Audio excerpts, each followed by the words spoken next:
नमस्कार दोस्तों, मेरा नाम है धनेश कुमार पाराशर और अपन अब वापस अपनी क्लास इकोनॉमिक्स की में आ गए और अपना अभी टॉपिक चल रहा था भारतीय बैंकिंग प्रणाली।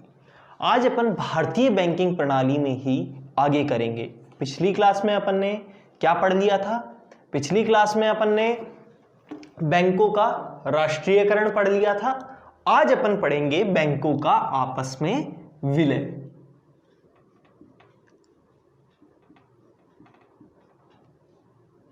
बैंकों का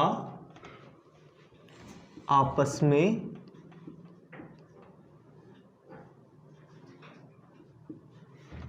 विलय। तो दोस्तों पहले अपन ये समझेंगे कि ये जो बैंकों का विलय है ये क्या चीज होती है। तो बैंकों का विलय क्या है? रिजर्व बैंक ने यह प्रावधान किया था। रिजर्व बैंक ने क्या प्रावधान किया था कि यदि दो बैंक चाहे तो, मैं आपको विलय की परिभाषा देखो लिख देता हूं। विलय क्या है? विलय आरबीआई के अनुसार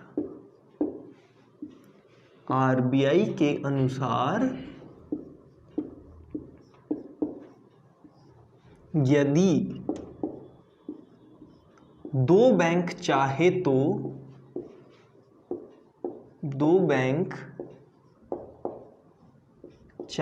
तो आपस में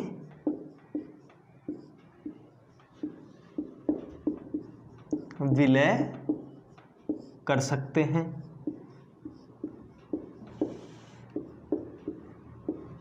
आपस में क्या कर सकते हैं दोस्तों? विलय कर सकते हैं।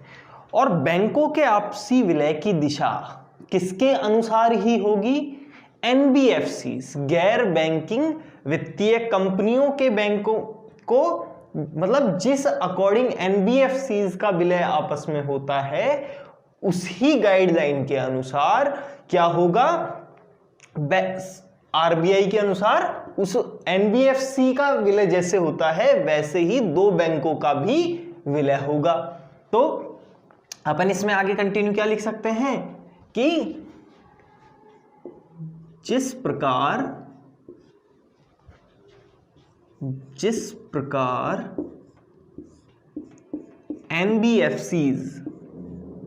एनबीएफसीज क्या है?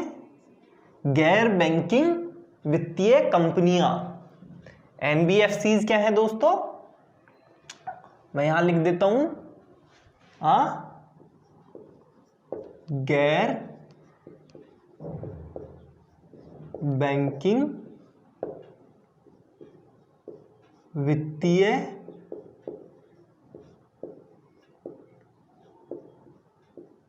कंपनियां।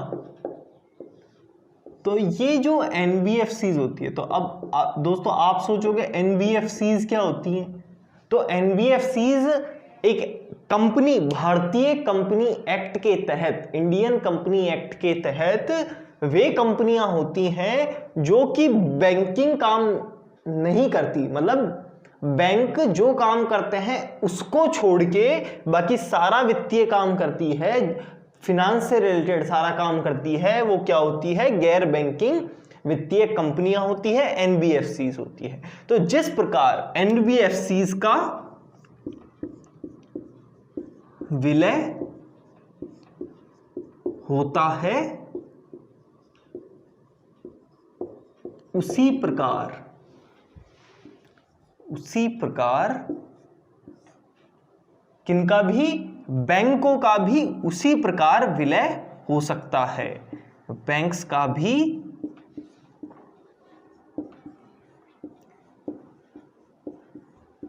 उसी प्रकार विलय हो सकता है।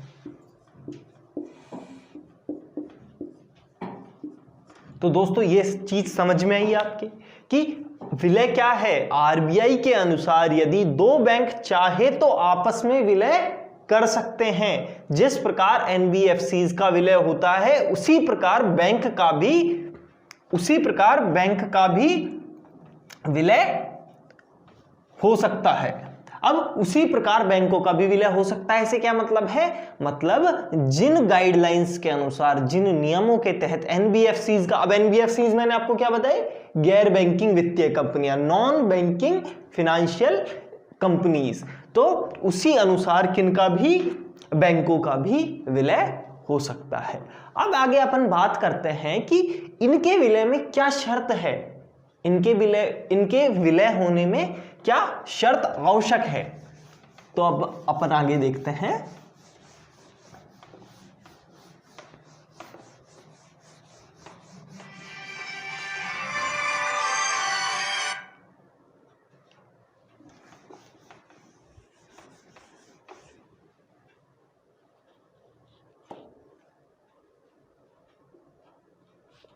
अब अपन आगे देखते हैं कि सार्वजनिक क्षेत्रों के बैंक जब विलय होता है तो उन बैंकों के विलय में क्या क्या आवश्यक शर्तें होती है। तो क्या आवश्यक शर्त है कि जब दो बैंकों का विलय स्वेच्छा से होता है तो जो बोर्ड ऑफ डायरेक्टर है, अपन लिख लेते हैं शर्त। क्या शर्त है बैंकों के विलय की? जब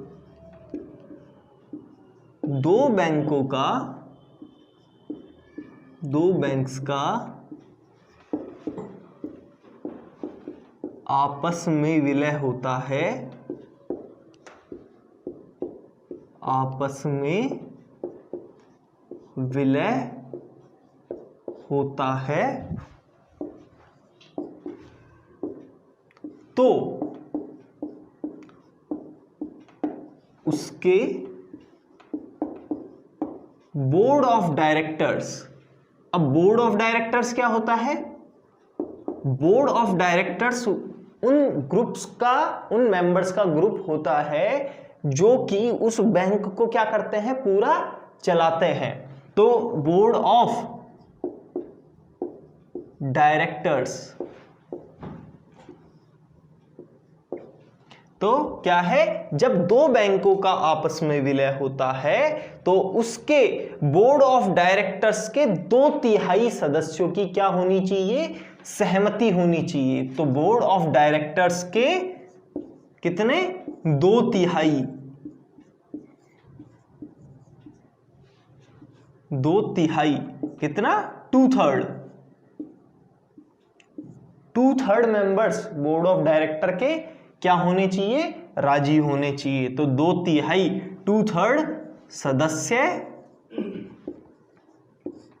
सदस्यों की सहमति होनी चाहिए, सहमति होनी चाहिए। तो कोई भी विलय कब हो सकता है, जब दो बैंकों का आपस में विलय होता है तो उसके बोर्ड ऑफ डायरेक्टर्स के 2/3 सदस्यों की सहमति होनी चाहिए। अगर 2/3 सदस्यों की बोर्ड ऑफ डायरेक्टर्स में सहमति नहीं है तो किसी भी बैंक का विलय नहीं हो सकता है। तो आप इसको नोट कर लीजिए, क्योंकि कई बार सीधा क्वेश्चन पूछ लिया जाता है कि कभी भी जब दो बैंकों का विलय होता है तो बोर्ड ऑफ डायरेक्टर्स के कितने मेंबर्स की उसमें सहमति चाहिए। ठीक है दोस्तों, अब अपन आगे चलते हैं। अब ये तो अपन ने समझ लिया कि विलय क्या है, अब अपन ये तो समझे कि विलय कब कब हुआ है। भाई ये भी तो उतना ही महत्वपूर्ण है। और पेपर में कैसे क्वेश्चंस आते हैं कि हाल ही में किन दो बड़े बैंकों का विलय हुआ है, हाल ही में आप बताइए बैंक ऑफ बड़ौदा में किन बैंकों का विलय हुआ है। तो आपको ऑप्शन में 4-5 बैंक दे देंगे, अब आपको टिक करना पड़ेगा कि कौन से बैंक का विलय इस बैंक में हुआ है।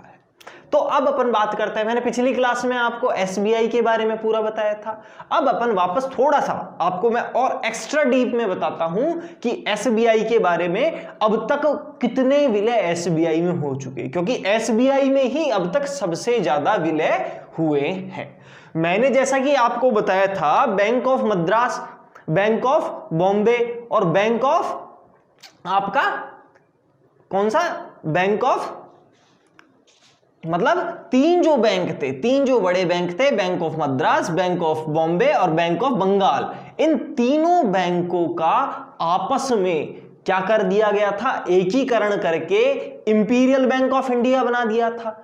फिर इंपीरियल बैंक ऑफ इंडिया का 14 जुलाई 1955 को क्या कर दिया गया था, राष्ट्रीयकरण करके इंपीरियल बैंक ऑफ इंडिया का नाम बदल के स्टेट बैंक ऑफ इंडिया कर दिया। तो अपन स्टेट बैंक ऑफ इंडिया का इतिहास अब कहां से पढ़ने वाले हैं, 1 जुलाई 1955। 14 जुलाई को तो क्या है, कार्य इसका स्टार्ट हुआ था। तो इसका राष्ट्रीयकरण तो कभी कर दिया गया था, 1 जुलाई 1955। तो कभी सीधा क्वेश्चन आ जाए स्टेट बैंक ऑफ इंडिया की स्थापना कब हुई, तो आप क्या बोलेंगे, 1 जुलाई 1955। क्यों, क्योंकि इससे पहले बैंक तो अस्तित्व में था लेकिन इसका नाम क्या था, इंपीरियल बैंक ऑफ इंडिया। तो 1 जुलाई 1955 क्या है, स्थापना वर्ष है। क्या है दोस्तों, स्थापना वर्ष। किसका स्थापना वर्ष है, एसबीआई का। किसका स्थापना वर्ष है, एसबीआई का स्थापना वर्ष। अब अपन आगे समझते हैं कि एसबीआई का पूरा इतिहास क्या रहा है। इसकी स्थापना तो हो गई 1 जुलाई 1955 को। अब जब बात करते हैं कि जब भारत आजाद हुआ था तो कई राजे रजवाड़े थे, तो उन राजे रजवाड़ों के अधीन अपने खुद के कोई छोटे मोटे बैंक चले करते थे। तो उन बैंकों का भी धीरे धीरे किसमें, स्टेट बैंक ऑफ इंडिया में क्या हो गया, विलय होगा। तो विलय होने की जो पहली कड़ी है उसमें 13 अगस्त 2008, 13 अगस्त 2008, 13 अगस्त 2008 को बैंक ऑफ सौराष्ट्र का विलय।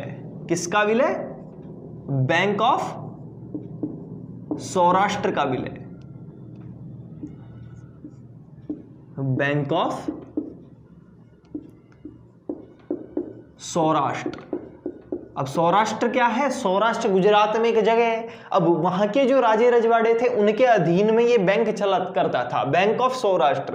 तो इसका विलय कब, 13 अगस्त 2008 को कर दिया गया। मैं यहां पे हेडिंग डाल देता हूं विलय, ठीक है, ताकि आप कंफ्यूज ना हो। तो विलय का पहला पॉइंट क्या है, 13 अगस्त 2008 को बैंक ऑफ सौराष्ट्र का विलय हुआ। इसके बाद 19 जून 2009 को, इसके एक साल बाद ही 19 जून 2009 को, तो 19 जून 2009 को दोस्तों क्या हुआ, बैंक ऑफ इंदौर का विलय हो गया।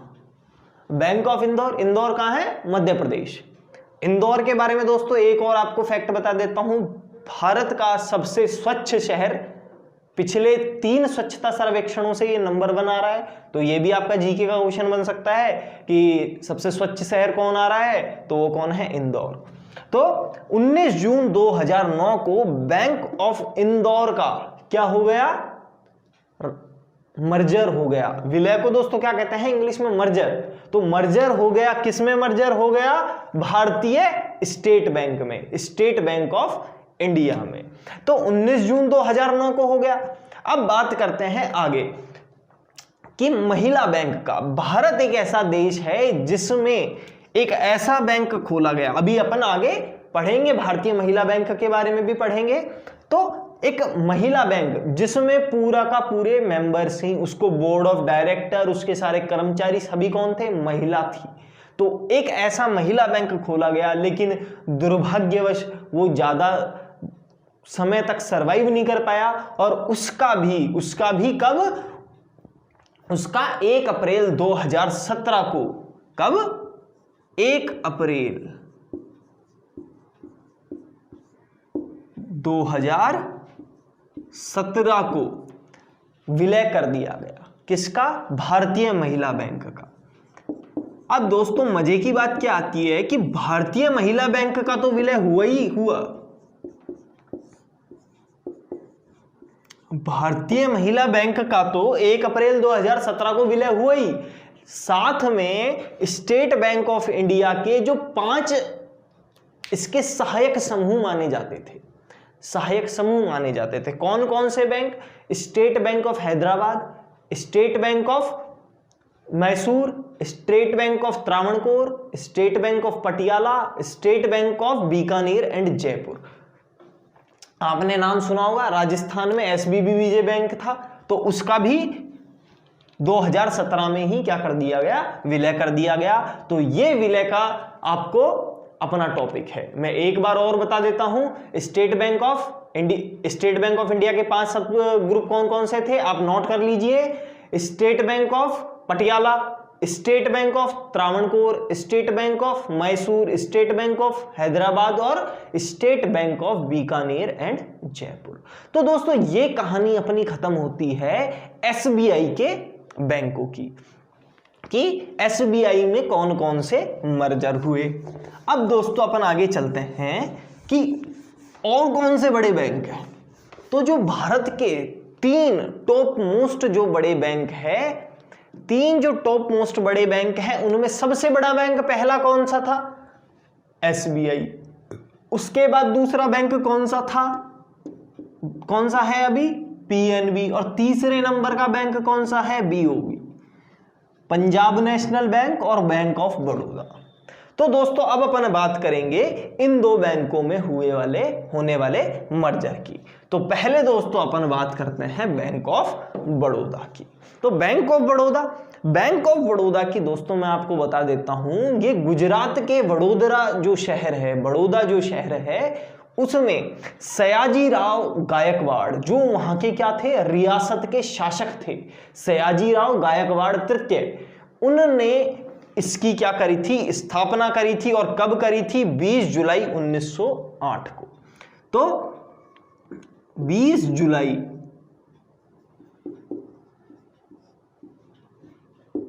1908 को क्या है इसका? स्थापना वर्ष। किसने करी थी इसकी स्थापना?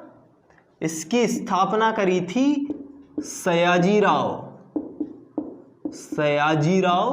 गायकवाड़ थर्ड। सयाजी राव गायकवाड़ थर्ड ने क्या करी थी? इसकी स्थापना करी थी।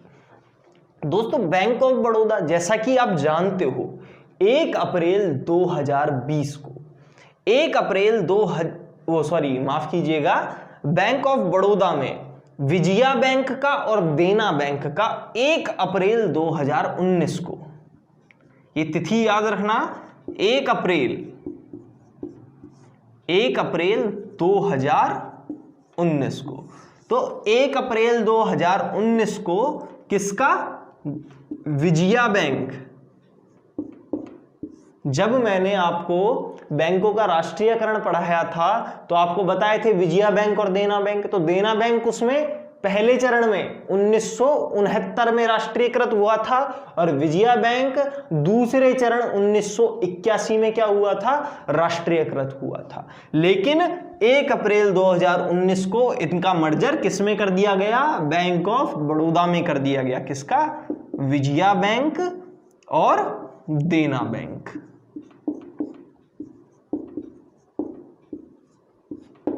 तो दोस्तों ये चीज समझ में आई, बैंक ऑफ बड़ौदा क्या है। अब अपन बात करते हैं पंजाब नेशनल बैंक की, कि पंजाब नेशनल बैंक का क्या मामला है।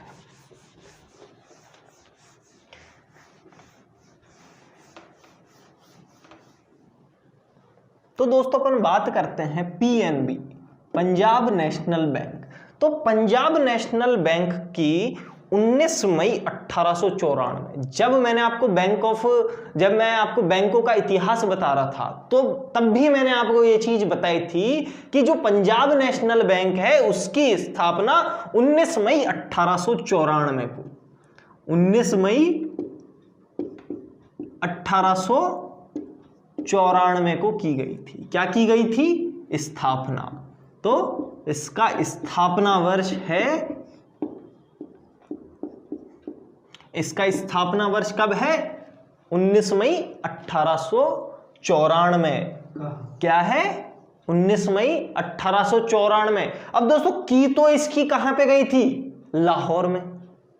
कहां की गई थी? लाहौर में। लेकिन जब 1947 को भारत पाक का विभाजन हुआ तो इसका जो क्या था, हेडक्वार्टर है, उसको शिफ्ट कर दिया गया था भारत में। तो 19 मई 1894 को क्या थी, इसकी स्थापना थी। अब बात करते हैं कि इसमें विलय कब हुआ? तो इसमें 1 अप्रैल 2020 को किन बैंकों का? 1 अप्रैल 2020 को कौन कौन से बैंक? एक तो ओबीसी कौन सा बैंक है? Oriental bank of commerce. कौन सा? Oriental bank of commerce.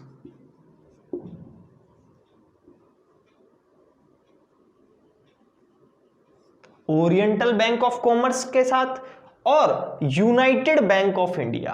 तो दो बैंकों का मर्जर हुआ, एक तो ओबीसी का और एक यूनाइटेड बैंक ऑफ इंडिया।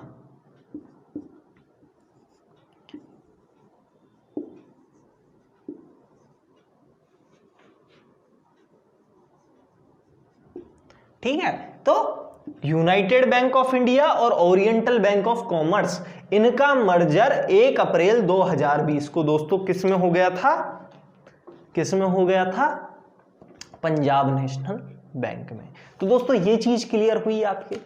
अब अपन आगे चलते हैं और आगे चलते हुए अपन कहां पे आ जाते हैं कि और ऐसे कौन से बैंक हैं इनके अलावा जो हमें और भी सुविधाएं प्रोवाइड करवाते हैं। तो इसके बाद एक बैंक का नाम आता है जिसे कहते हैं आईडीबीआई बैंक। क्या कहते हैं दोस्तों? IDBI bank. अब बात करते हैं, अभी देखते हैं अपन ये क्या काम आता है।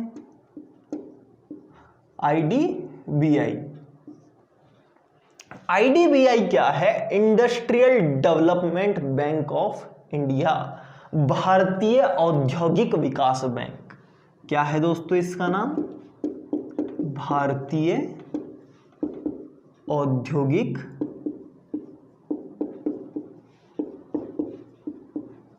विकास बैंक। जैसा कि दोस्तों इसके नाम से ही पता लग रहा है कि भारतीय औद्योगिक विकास, ये उद्योगों का क्या करता है? विकास करता है। और उद्योगों का विकास कब होगा? जैसे आप कोई छोटा मोटा व्यापार करना चाहते हैं, आपने कोई दुकान खोलनी है, आपने बड़ा व्यापार करना है तो कोई शोरूम खोलना है, आपने कोई छोटी मोटी क्लासेस चलानी है, कुछ भी व्यापार करना है, तो उसके लिए आपको जो लोन चाहिए वो कौन प्रोवाइड करवाएगा? IDBI bank. तो अब बात करते हैं आईडीबीआई बैंक के बारे में। तो आईडीबीआई बैंक क्या है? जुलाई 1964 में क्या हुई? इसकी स्थापना हुई। जुलाई 1964 में क्या हुई? इसकी स्थापना हुई। किसकी स्थापना हुई? आईडीबीआई बैंक की स्थापना हुई। जब इसकी स्थापना हुई थी तो ये एक निजी क्षेत्र का बैंक था और इसको 1995 में भारत सरकार ने अपने अंडर में लेकर इसको अनुसूचित बैंक के, इसको क्या कर दिया? अनुसूचित बैंक की श्रेणी में डाल दिया। अनुसूचित बैंक कब? 1995 में। अब मैंने आपको बताया था अनुसूचित बैंक क्या है, जो आरबीआई एक्ट 1935 की द्वितीय अनुसूची में क्या है? सूचीबद्ध है, वो अनुसूचित बैंक है। तो 1995 में इसको किस में डाल दिया? अनुसूचित बैंकों की सूची में, और इसको निजी बैंक की जगह क्या कर दिया?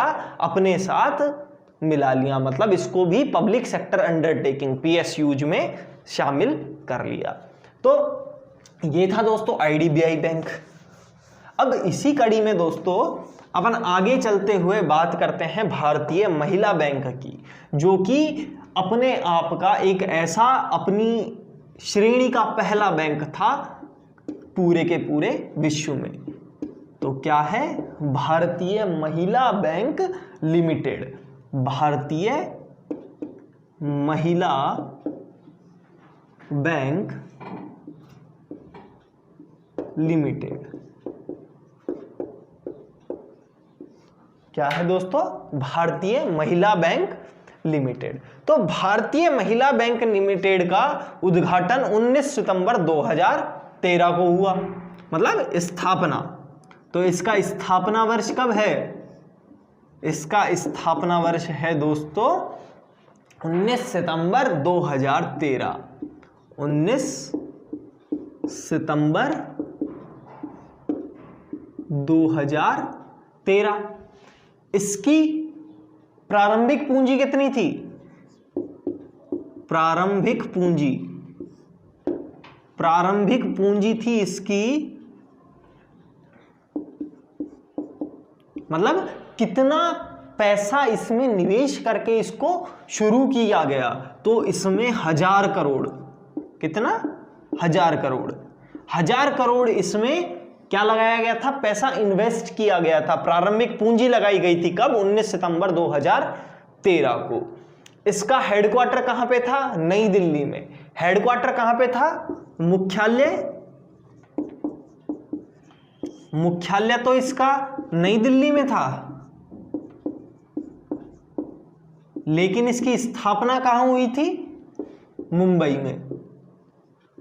तो दोस्तों आप बस यही कंफ्यूज होते हो, क्योंकि पेपर में क्वेश्चन आएगा कि भारतीय महिला बैंक लिमिटेड की स्थापना कहां पर हुई, और आप क्या सोचेंगे कि हेडक्वार्टर कहां है साहब इसका? हेडक्वार्टर है साहब इसका नई दिल्ली में। तो आप करके भी क्या आ जाएंगे कि साहब स्थापना भी कहां हुई होगी? नई दिल्ली में। लेकिन आप गलत होंगे। तो मुख्यालय तो इसका कहां पर है? नई दिल्ली में, और इसकी स्थापना कहां पे हुई थी? मुंबई में। लेकिन जैसा कि मैंने आपको बताया, इसका भारतीय बैंक में, भारतीय स्टेट बैंक में, यानी स्टेट बैंक ऑफ इंडिया में आगे जाके मर्जर हो गया। ये ज्यादा सफल नहीं हो पाया। तो ये चीज दोस्तों आपके क्लियर है। अब अपन इसी कड़ी में आगे चलते हुए देखते हैं आगे। अब आगे है दोस्तों भारतीय आवास बैंक। तो ये भारतीय आवास बैंक क्या चीज है?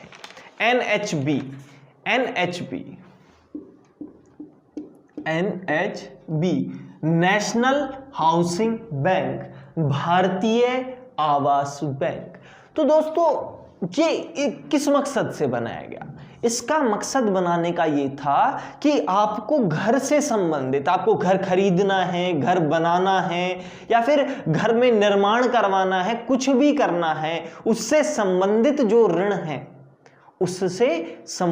जो ऋण है, वो आपको कौन प्रोवाइड करवाएगा? एनएचबी। जैसे प्राइवेट सेक्टर का एक बैंक है एचडीएफसी बैंक, तो वो एचडीएफसी बैंक क्या है? होम डेवलपिंग, तो वो फिनांस कॉरपोरेशन, तो वो भी क्या है? बैंक है। लेकिन वो क्या है? क्या नहीं है? वो एक सरकारी बैंक नहीं है, पीएसयू नहीं है। तो एनएचबी क्या है? एक पीएसयू है। और इसकी स्थापना कब हुई थी? जुलाई 1988 में। तो इसका स्थापना वर्ष कब है? जुलाई 1988। तो जुलाई 1988 में क्या हुई? इसकी स्थापना हुई। और आवास संबंधित वित्तीयन के जो मामले हैं, मैं लिख देता हूं कि आवास संबंधित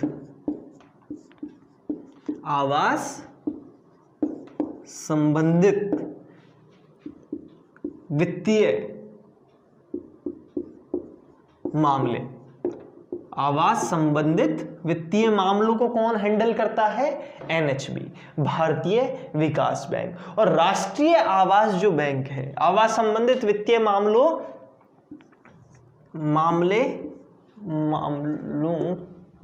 को यह देखता है। और दोस्तों दूसरा पॉइंट क्या है कि ये बॉन्ड और डिबेंचर्स, बॉन्ड और ऋण पत्र, ये आपको कैपिटल मार्केट की जो क्लास होगी उसमें आपको समझाया जाएगा। तो क्या है, उनको भी ये क्या करता है? इशू करता है। और 1 जुलाई 1989 को एनएचबी ने जमा राशि स्वीकार करने के लिए एक योजना प्रारंभ की, जिसे गृह ऋण खाते की योजना कहते हैं। तो 1 जुलाई, कब दोस्तों?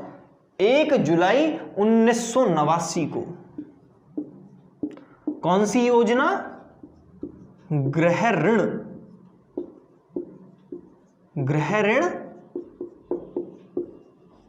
खाते की योजना,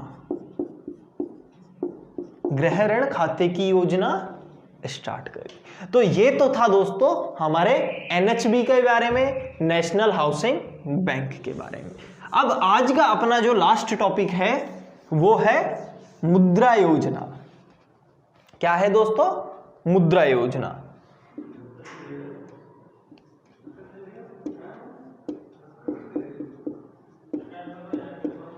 तो दोस्तों मुद्रा योजना क्या है? तो मुद्रा योजना एक ऐसी योजना है जो कि उद्योगों को डेवलप करने के लिए स्टार्ट की गई थी। कब स्टार्ट की गई थी? 8 अप्रैल 2015 को। 8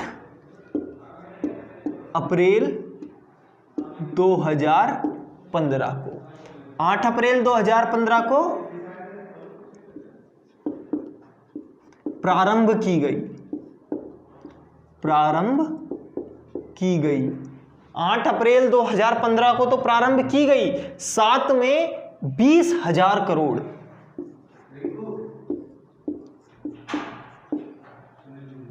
20,000 करोड़ क्या लगाया गया इसमें? 20,000 करोड़ रुपए इसके कोष में डाले गए। इसके कोष में डाले गए। ठीक है, क्यों डाले गए? ऋण वितरित करने के लिए। तो 20,000 करोड़ रुपए इसके कोष में डाले गए। इसके बाद इसमें 3 कैटेगरी के दोस्तों ऋण होते हैं। 3 कैटेगरी के ऋण होते हैं। शिशु ऋण, किशोर ऋण, शिशु ऋण, किशोर ऋण और तरुण ऋण।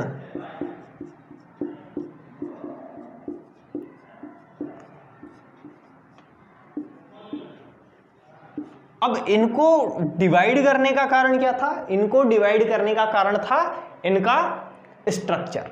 भाई अगर आपको 50,000 तक का लोन लेना है, 50,000 तक, तो 50,000 तक का ऋण किस में आएगा? शिशु ऋण में। 50,000 से 5 लाख तक का, 5 लाख तक ऋण किस में आएगा? किशोर ऋण में। अगर आपको 5 लाख से 10 लाख तक का ऋण चाहिए